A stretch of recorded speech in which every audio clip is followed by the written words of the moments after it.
Hello everyone and welcome to this new neoswing video. As you can see, today I decided to remove everything from the background so that you have fewer distractions. But let's move on. Today I'd like to talk about improvisation because I think it is a very important topic. Now, watching neoswing videos, I often see some comments asking, is this dance staged or is it improvised? Well, as a neoswinger, I can tell you that in neoswing, in most of the cases, dances are improvised. Sven Otten, for example, always improvises his dances. My dance videos are also 90% improvised, and most of the neoswingers I know do actually improvise their dances. And of course, there are a lot of good reasons.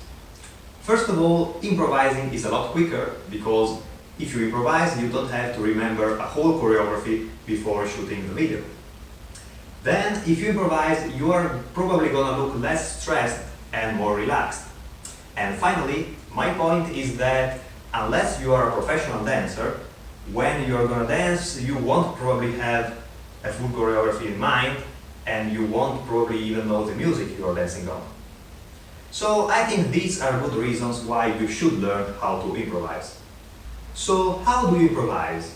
Well, in this video I'll try and teach you how to improvise following 5 simple steps. So let's get started, shall we? Step 1. Overcome your shyness. Now, I don't know if shy is the correct term, but I know a lot of people who are definitely not shy in life, but they become shy when it comes to dancing. Or more precisely, when they don't know how to dance. Because, well, if you have prepared a choreography, you are just gonna repeat the steps you learned, and so you're not gonna worry about it. Whereas, if you want to improvise, you don't know if you're gonna look good or bad, and so it makes complete sense that you are a bit scared. Now, of course, shyness is like an obstacle that stops you from dancing, so how can you defeat it? Well, one thing you can do is to record yourself while practicing and improvising, so that you can get used to how you look, and you will see that in some time your shyness will start to disappear. Then you should always remember that dancing is about having fun. So if you make people say wow, it means you've done well, but if you make people laugh, it still means you've done well. And if you're dancing in front of your friends, don't forget that they are probably not professional dancers. Or if they are professional dancers, well, they already know how difficult dancing actually is, so they are probably not gonna roast you. Step 2. Feel the rhythm. Now, you should never forget that one of the most important things when it comes to dancing is simply doing your steps in time. And even if you're doing some completely random moves, if you do it in time, you're still gonna look pretty good.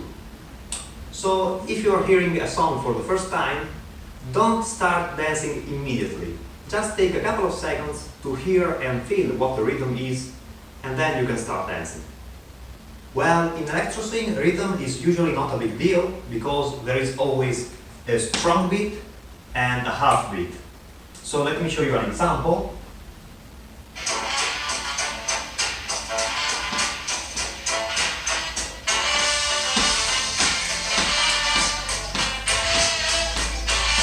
One and two and three and four and five and six and seven and eight and one and two and three and four and five and six and seven and eight and one and two and three and four and five and six and seven.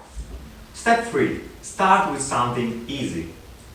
Now, since you are improvising and you're probably dancing on a song for the first time, it doesn't make sense that you start with a very complicated neoswing move. So I'd say that you should start with a fairly simple move and maybe add some variations, and so you start to gain confidence with the song. Then when you feel at ease, you can switch to some more complicated moves.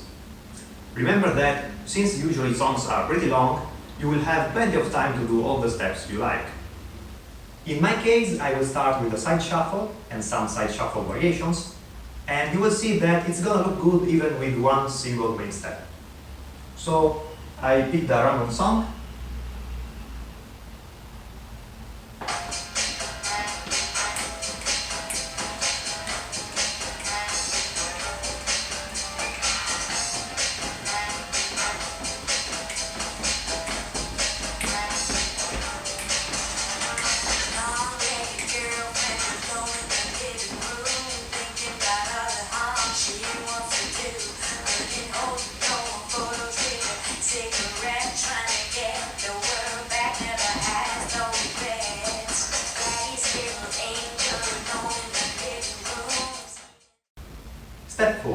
choose a reference step. Now you saw that the previous clip looked pretty nice, even though I used just one foot step, which is the side shuffle. But of course you can't do one single step for a whole song. So you need to introduce other steps. How do you do it? Well, it is very useful if you have a reference step. By reference step, I mean one step from which you can have a lot of transitions to other neoswing steps. Let me explain. In my case, a step that I often use as a reference step is the front and back. And I mean this move. And that means that from a front and back, I can have transitions to a lot of other neoswing moves. For example, I can have a transition to a side shuffle, like this.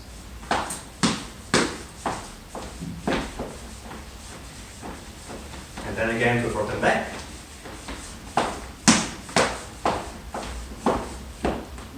Or what else? Well, of course, I can switch to a one-leg shuffle, which is basically the same. So like this.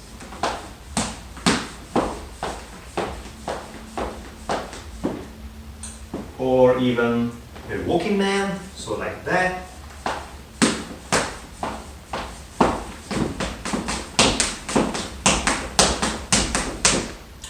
Or even a jump, so this one.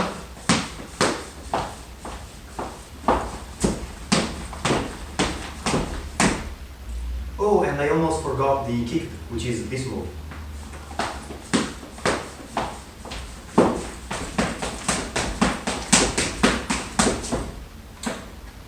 So, as you saw, a reference step is very useful because passing through a reference step, you can switch to basically any other step. And that's why they are so important in neoswing. Step 5. Go crazy when you feel like. Well, of course, one of the coolest things about improvisation is that you can do whatever you want. And that's why sometimes when I improvise, I end up doing some moves that I can't even replicate afterwards. So, when you feel confident, feel free to throw in all your random moves, and most importantly, have fun. Now, since we are almost done for today, I'd like to end with a little demonstration. So, I'll pick a random song from a huge electro swing playlist I found on YouTube, link will be in the description, and I'll make a short improvisation. Ok, just give me a minute. Siri, dimmi un numero da 1 a 245. 366. 166. Okay. Now let me find the corresponding song. 166. This is 157, no? 100 and... No. 100... No. Sorry. 166. Okay. Caravan Palace, London. Come on guys, are you ready to clash now? Wow. Okay, we'll see.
They went fire.